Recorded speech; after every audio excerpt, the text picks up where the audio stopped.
The Hebrew phrase Seir LeAzazel is translated to scapegoat and comes originally from the cryptic passage in Leviticus 16. The phrase is associated with the Jewish holiday Day of Atonement, in which the Hebrews asked God's forgiveness for the sins committed throughout the year. My research concludes that the modern interpretation is completely wrong and relies on the false translation of this one chapter in the Bible. Here's what I found.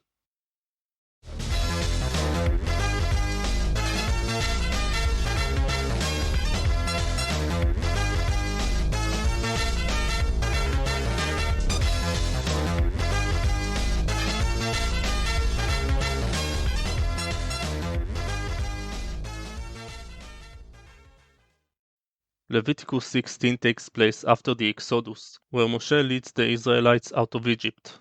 They wander through the desert on their way to inherit Canaan. Aaron, the brother of Moshe, who belongs to the tribe of Levi, lost 2 sons and is instructed to bring offerings to God. The verses that are relevant here are 6 to 10, but from verse 8 is where it gets confusing. Aaron is instructed by God to send a goat to the scapegoat, then send the goat that is the scapegoat to the scapegoat. So is the goat also the scapegoat? Is there another scapegoat, or is the scapegoat a place? Trying to make sense of it is impossible because this part of the Bible was lost in translation.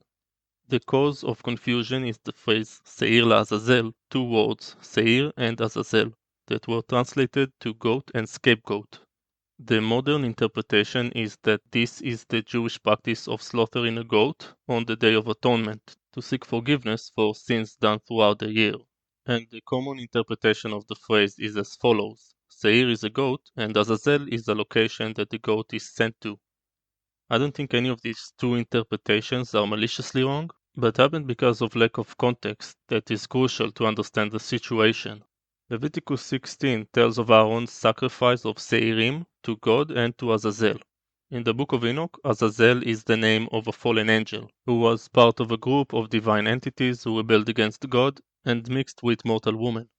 The leader of the fallen angels was Shemhazi, and him and Azazel were the highest in the hierarchy of this group. Shemhazi taught men witchcraft, and Azazel passed the knowledge of weaponry.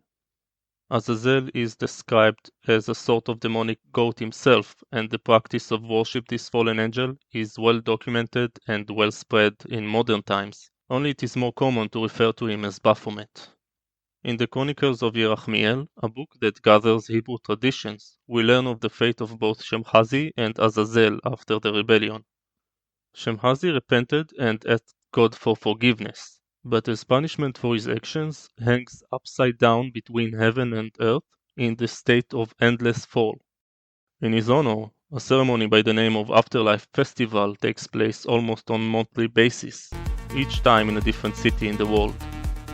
The upside down fallen angel is used as the logo of this event, where participants dance around his image.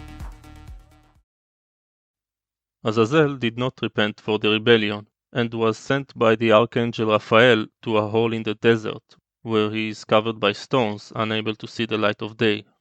So we got this part of the text uncovered, and now we get to the more controversial part of my interpretation. But if you made it this far in the video, you probably don't have anything better to do. Like, what are you gonna do, watch anime? I'm teaching you about the Bible, so be quiet and listen. The word goat in the original text is replaced by the word seir. When we look for more information about what is Seir, we learn that this is what the Greek called satyr, a race of demonic entities that look like humanoid goats. In the Bible, these creatures are associated with the kingdom of Edom, that is modern-day Jordan. In their appearance, satyrs resemble Baphomet or Azazel, and my theory is that Azazel is the ancestor of this race of humanoid goats. They are the result of the fallen angel mating with the daughters of men. An example for satyr in folklore is the Germanic monster Krampus, who shows up around Christmas with Saint Nicholas to kidnap children who misbehave. This tale is what I believe to be the inspiration behind the costumes of drag queens who read stories to small children in libraries. The spirits of the sons of Baphomet possess them as they continue with their mission of recruiting souls for Azazel. Mainstream researchers claim that Krampus is actually descended from the Nordic deity Hel, but in light of the evidence that I gathered in my independent research, I dismiss this claim as a deception that is meant to drive me farther from realizing the Bible. So now, after we understand this passage from Leviticus 16 better, let's make sense of why God demands two of these creatures brought to him. In the first verse of chapter 16, we are told that two sons of Aaron, Nadav and Avihu, just died. The reason for their death is mentioned in Leviticus chapter 10, verse 1. They offered unauthorized fire before the Lord, contrary to his command. The common interpretation that I stand behind this time is that this unauthorized fire is a pagan ritual. This act cost them their divine protection, and the pagan god claimed their lives. So this is only my conclusion, but my guess is that this pagan god is Baphomet. And then in Leviticus 16, God takes revenge in the form of eye for an eye. Since Baphomet claimed the lives of two of God's chosen people, God takes two descendants of Baphomet. One of them God claims for himself, the other sent to the desert to reunite with his ancestor while carrying the burden of the children of Israel with him.